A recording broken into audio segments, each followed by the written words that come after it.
Welcome to CIAC's Glory Days podcast. This podcast gives an in-depth look into the inner workings of the Connecticut Interscholastic Athletic Conference and the purpose behind high school sports. Through interviews with coaches, players, administrators, and other guests, the CIAC immerses you into the glory days of high school sports. So now, it's time to enjoy the next episode of the Glory Days podcast. We're pleased to have Kevin Frederick, the head football coach of Maloney High School, join us at this time, talk a little bit about how our coaches prepare our kids for their seasons, what are really the key aspects of building that culture and climate within a program, and again, answering that big question, what is really the purpose of high school sports. Maloney High School, Kevin, here in Connecticut, a little over 1,200 kids enrolled in this school, very diverse population. You have the distinction of the Secretary of Education, this is being his hometown, Secretary Cardona. So, you know, a lot of history in academics here, a lot of history in sports as well. So, Kevin, thank you for joining us at this time. Yeah, thanks for having me. Really appreciate this. This is great that you're doing this for high school sports. Hopefully, you know, we reach some people, other coaches that you know, follow some of the stuff that we're doing that I think makes Maloney successful. So let's talk about that a little bit. We're just off in the start of the fall season. You've been going since mid-August with your kids. You're off to a 2-0 start. You have a big game coming up tonight, in-house rival Greenwich coming down to face you. You've had such a great program. Last 2 seasons, state championship appearances, state title to your name, great record in conference. As you start this season, you started in August and started preparing for this. What are your conversations? Are they about state championships? Are they about culture? How do you prepare for a season? Well, I think it doesn't start in August. You know, it starts the minute the season ends as far as getting ready for the next season, meaning, you know, academics is first and foremost. You know, I'm a true believer if you have kids that are, you know, good students in the classroom, they have good school behavior and they respect their teachers and they're model citizens in the hallway. I think that's when you really start to see success. So we really try to focus on that aspect of it, you know, all season long. You know, I've been coaching for 10 years. This is a 365-day-a-year job for me, and that's the biggest piece of it, you know. So we prepare them in the classroom. Hopefully that translates, like I said, onto the field. The other big piece is the weight room, you know, the off-season conditioning and the weight training. Not only does that help them in football, but it helps them across all sports that they play. So I think that contributes to the success. You know, you're building their minds, their bodies, their character, and I think that all relates to our success here at Maloney High School. Yeah, it's a great point, and we're actually here in the Maloney weight room where it seems like a lot of this team building takes place. And tell us a little bit about building that relationship player to player and player to coach. How does sports, you know, education-based athletics, where does this, you know, really help foster those meaningful relationships? Yeah, I mean, I say this, you know, some people all the time is that my favorite part of the season is the off-season. You know, it's not the games, it's not the, you know, the in-season part. I like fostering those relationships with kids in the off-season. We run a 6 a.m. weightlifting session in the mornings, 4 days a week. In-season athletes, if you're playing a sport, you know, we encourage them to come at 6 in the morning unless it's on a game day. So, you know, when you see kids that early in the morning is, you know, I'm personable with the kids, and not only you're talking about the weight room or their sport, but you're diving into their academics. Hey, how's this class going? What do you think of this teacher? What are you learning here? You know, I have access to all their power school information. We have an academic coach that's also here, so we work together with that stuff. But I think when you start developing those relationships and having those conversations about school, it leads into other discussions as well. You know, home life, you know, what did you have to eat? You know, what time are you going to sleep? You know, and I think once you tie everything like that together, you know, good things are going to happen for the student athlete. And you know, and we've done a good job of that, I think, you know, in the off season. I think the other coaches in the building appreciate the weight room and doing that stuff in the morning. It makes them more disciplined and committed to something. So, you know, they're tested mentally. You know, waking up at 6 in the morning is not an easy thing to do. You know, then you have to go to school and then maybe sometimes go play a sport. So, you know, we're building tough-minded individuals, and then we're seeing the results pay off on the fields for sure. How many kids are in your program now, Kevin? I think we have 106 total from seniors all the way to freshmen. It's the largest freshman class that we've had. I think we have 36 kids in the team right now, which is great. You know, we try to encourage as many kids as possible to come out and play. for myself, I look back in my career, and I didn't play football until I was a freshman in high school, and I'm lucky I did, because it changed my whole life. I ended up playing 4 years in college at Marist College, and football led me down the road of special education. And I majored in psych special ed at Marist, met some tremendous people when I was at Marist.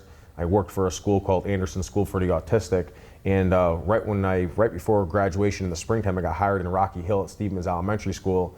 So I was 21 years old when I started, and without football, I don't know if I would have went down that path, and now my wife and I own a non-for-profit organization called Social Savvy, which we get our football players involved in as peer mentors, but we work with kids in the autism spectrum to develop social skills, communication skills, daily living skills.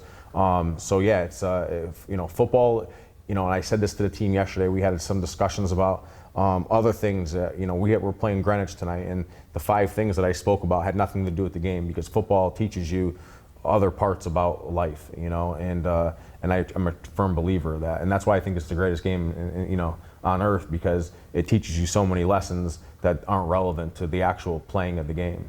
So that makes it meaningful, and I'm hoping that by teaching those lessons and talking about other things that don't relate to football, I hope that they could carry that with them in their everyday lives, and then just be better individuals as they get older. Better husbands, better fathers, better people in the society, being able to work well with their bosses in that environment, and that's what we're trying to do. And obviously our winning has followed that, but you don't win without those other things, So I'm like I said, I'm a firm believer that if you have all those things lined up, then the winning will follow.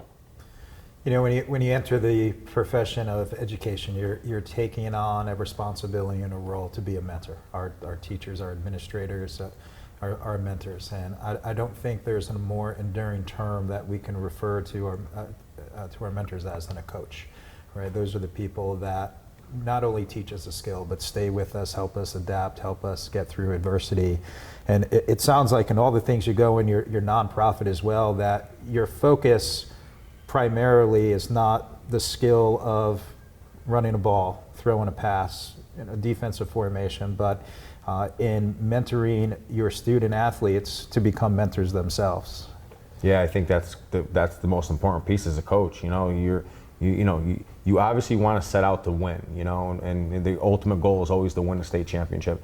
But you're here to build young men and some young women too. We have two girls that are on the team right now, and we enjoy having them on things. So now you add that piece of it too. I have 2 daughters at home, and you add that element to things too, as far as how to treat women, and how to socialize and respectfully. I think that's so important, and especially in today's world. I think respect is something that is not prevalent a lot, and so we're really trying to teach the kids of how to be respectful to one another, to females, to adults, and yeah, I think that all goes hand in hand. But like you said, being a coach, it involves a lot of different hats you wear. We have a lot of kids in the team that might be going through some emotional stuff, and how to treat them and how to act, and how I talk to my coaches and kind of give them, hey, here's what happened during the school day today, or here's what happened at home today. He's going to need someone else to go talk to him at the end of practice or during practice. And my coaches are great. I always say I get the best assistant coaches in the world, and I have 12 great coaches who come to practice not only to coach football, but to try to impact the kid's life and try to be there for them on the emotional side too. And every kid is different. How every kid learns is different. We might treat one kid one way when we might treat another kid one way, depending on that circumstance. I think it's our job to figure that part out about it. Not every kid should be treated the same in that term. Other kids need more emotional support depending on what their home life's like, the day they had at school. So yeah, I think we do a good job with that piece of it, and that's like I said before, that's my favorite part. I love to try to connect with kids and build relationships with kids. We have 21 kids currently right now who are playing college football, and I tried my best. I told you I have a 1 and 2 year old at my house. I have a great supportive wife, but I try to text or call those kids when we post about them on social media, But I think that's a huge piece of it. I want to have that relationship with them even after they leave high school, and look forward to down the road, going to see them play games and establishing more relationships with those guys as they grow into adults. Yeah. One of our big education challenges here in Connecticut is chronic absenteeism, particularly in some of our urban and suburban districts coming back from COVID, re-engaging kids. Sounds like you have kids engaged from 6 o'clock in the morning, working through even so, to after school. You also have a program where you look at these academics, right? And you have a measure team GPA, and it's another motivator for kids. So tell us a little bit about where's your team GPA now, and where do you see all this work that you're doing help kids understand what their intrinsic motivators are? Well, I'm going to just take a quick step back. Like I think this is an important piece to mention too, is that, as a coach, I'm a firm believer, and I learned this early on in the education world, is you have to create a good, positive homeschool relationship, And so I'm contacting parents all the time, If there's a kid who's struggling in the classroom, if I see, great potential in a kid and he's not living up to it, first I'll conference the kid and tell him how I feel. But I'm always going to loop the parent into it too. And I want them to understand, what our expectations are. I want them to buy into what we're doing. Once you get the parent involved with things too, I think that obviously, is very valuable and it helps a lot. So I think we do a good job with that too. Just getting everyone involved and being on the same page. When the kid knows, hey, mom, dad know this, and coach knows this, they know we're both on the same page. I think that's when you start seeing some more results too. So we do a good job with that. We, during my free periods in school, before school starts, we might meet with parents, with my academic coach. Hey, here's this kid's cum GPA. He needs this to get into this type of school. Athletically, he could play here, but he needs to pick it up a little bit in the classroom. I think those are the good conversations you need to have. As far as our team GPA goes, I think last year we ended with close to a 3.4 cumulative GPA, an average of all the GPAs put together. This year we're off to a really good start. I think we're close to like a 3.6. Obviously it's early on in the year, and we got to maintain that and keep working hard in the classroom to do that. But my expectation is, I say, we have these team dinners where we invite families to come to the night before a game, which is one of my favorite nights. I say to the kids in front of the parents, my expectation is for you to have straight A's, and some kids might look at me sideways a little bit and be like, wow, that might be hard to do. But, if you put your phone away in the classroom, you stay on top of your work every day, you listening really well in the classroom, that's, attainable, and I'm a firm believer of that. I think that every kid should be able to get straight A's. If you're struggling with something, we want to make sure the kid's advocating for themselves and going back after school. If they're going to be a little late to practice, you bring a pass. But usually after school, we give a time for study hall. We'll be in the weight room and watch film. But if there's a kid who's struggling in the classroom, he'll miss the weight room, he'll miss the film sessions. He'll get his academics right first before he come do the other stuff. And I think the other piece of it too is, we're fortunate to have some really good leaders in the team. We have the Dante Kellys, the Zakai Moores, the Brendan Voraks, who are close to that 4.0. Okay, so now you got the three best players, on your team, the Donald Highsmiths, who are around those, 4.0 mark. The younger kids see that, and now all of a sudden that becomes the cool thing to do. Not only are you a beast on the field, but now you're a beast in the classroom, and now, the conversations, in the hallways and even in the locker room, I hear either, hey, what'd you get in this math grade? Or hey, did you study for this test? Or hey, did you complete that homework assignment? Hey, I wrote 3 paragraphs on that essay that we had to do. So now the conversation in the locker room is different, and now my younger kids are hearing that, the freshmen are hearing that, and that becomes the new trend, and that's what we want. We want the academics to be the first, the most important thing that you could do here. And like I said, once you could take care of that, the behavior will fall into place, and then you start to win championships and be successful. Yeah.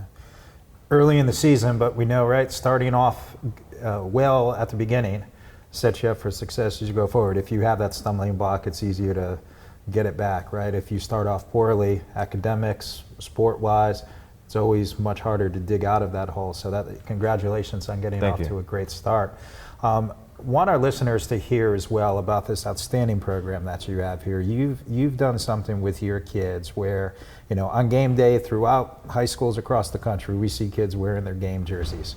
But here at Maloney, your kids have a special meaning to this, where they present teachers or staff members, somebody who's had a positive impact on their life with a jersey. Tell us about that program and what it means to the staff here and what it means to those kids to be able to recognize those individuals.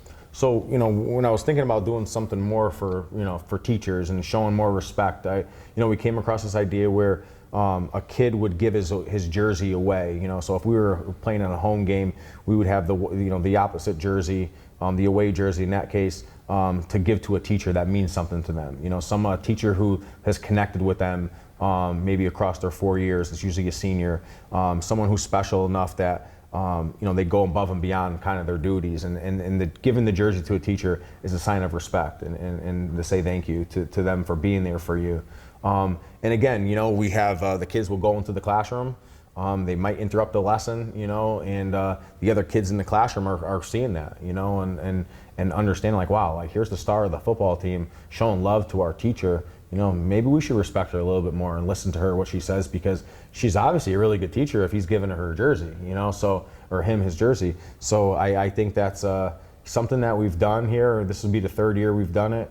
It's gone really, really well. Teachers have gave me really positive feedback.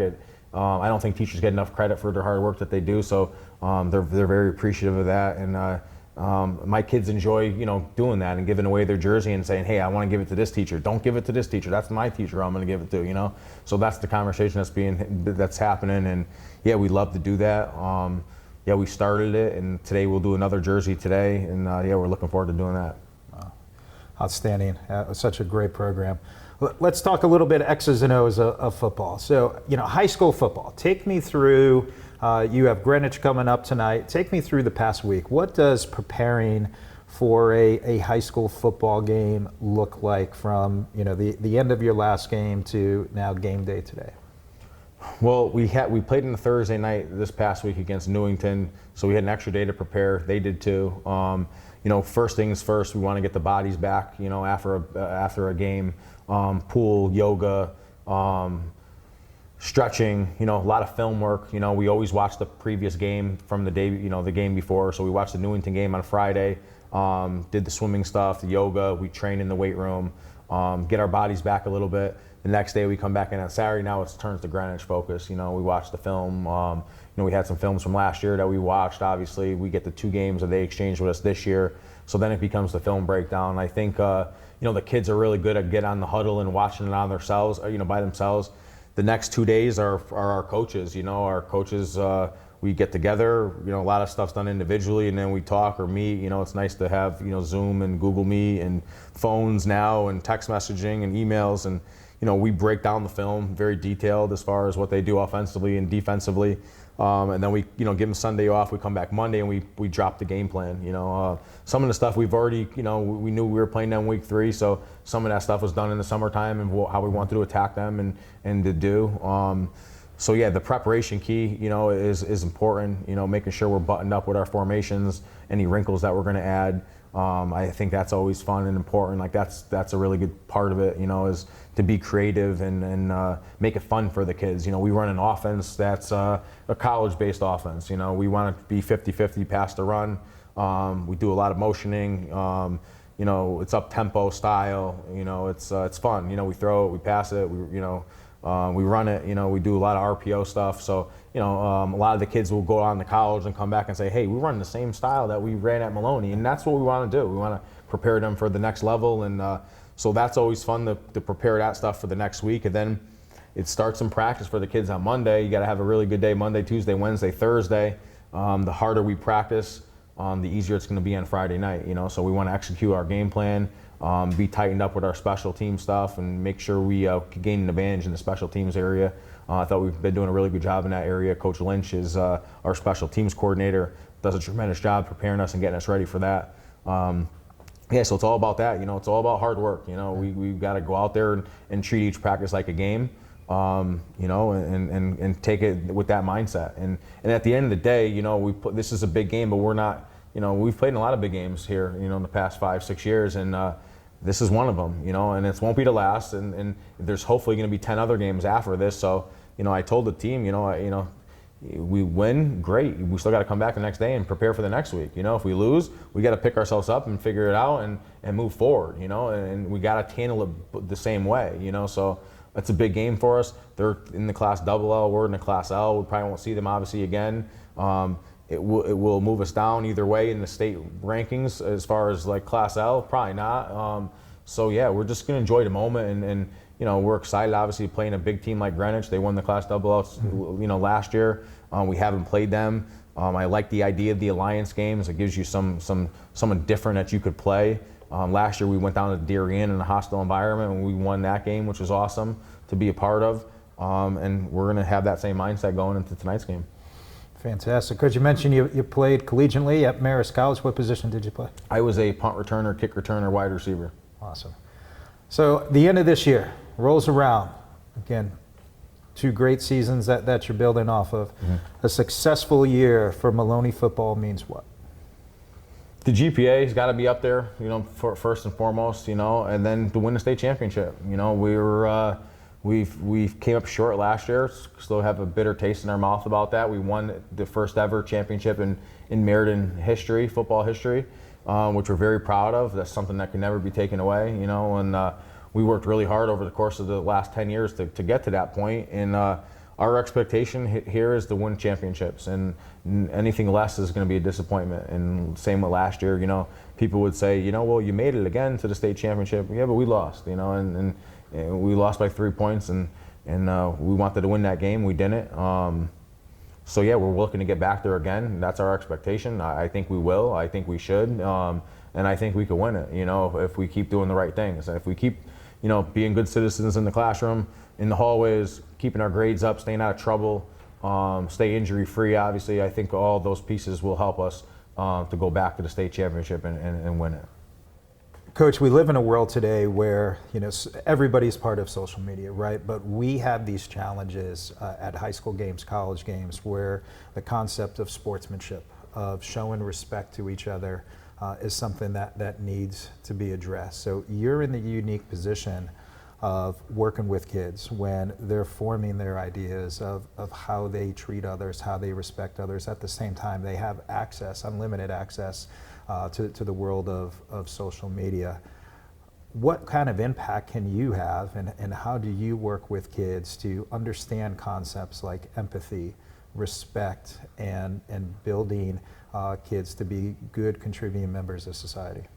Yeah, I think that's such a hidden piece, and something that we really try to bring to light at Maloney here. So I'm a special education teacher here. I work with kids who have various, disabilities. So my classroom is very accessible to kids. So throughout the day or lunchtime, I have a lot of my players that will come in and out of my classroom, and they'll come in and say hello to some of my students, high fives. When they see my students in the hallways, they're being kind to them. We've had 2 individuals who've been our managers. Man, I think it's going on year 8 or 9 now. They're no longer students at Maloney, the 2 of them, but they go to a program in Meriden called the CCC program. The kids have been with us since they were freshmen, and they still come back and help out and be managers. And I think it's an important piece for my kids, my football team, to understand that they're lucky. When they wake up in the morning, they don't have some of the challenges that other kids face. Talking more specifically about my students with disabilities, and to have them go out of their way and be kind to them, it makes their day. It makes those kids' days, and we embrace them on our sideline. They get fired up when we're scoring touchdowns, and we watch them on our, we play back the game the next day. We see them on the sideline running up and down the field, and it brings them excitement, it brings them joy. So I think it's so important for them to understand, we want to treat each other how you want to be treated, and to understand that not everyone's created and born equally, and that doesn't mean you can't friend them. That doesn't mean that you can't treat them kindly. When you see them in the hallway, I always say high fives and handshakes, or just the hello. I think that goes a really long ways, just to make someone happy. Life's so short that you should be kind to more people. And unfortunately, in our world today with the social media, and it's not always that case. So our responsibility as the football program and being the leaders in the school, we need to set that example, you know, for the rest of the student body. You know, when you see, you know, our star player coming down the hallway and put his arm around the kid in my class, and a kid who's maybe struggles, you know, socially, I think other students seeing that is the direction where we want to go, and for them to understand that, you know, we're going to treat everyone the same, no matter who you are, no matter what your disability is. Everyone deserves the same amount of respect, and I'm a big advocate in trying to do that every day. More life lessons that kids are being taught. Sounds like, you know, teaching your kids to be their personal best means helping your teammates and your classmates and your peers be their personal best each day as well. Definitely. What a great lesson. Coach Frederick, again, just the epitome of what we want to see in a coach, an educator, a mentor for our kids. You're building champions on and off the field. Appreciate your time here today, and we wish you the best of luck tonight. Thank you, Coach. Thank you. Appreciate it.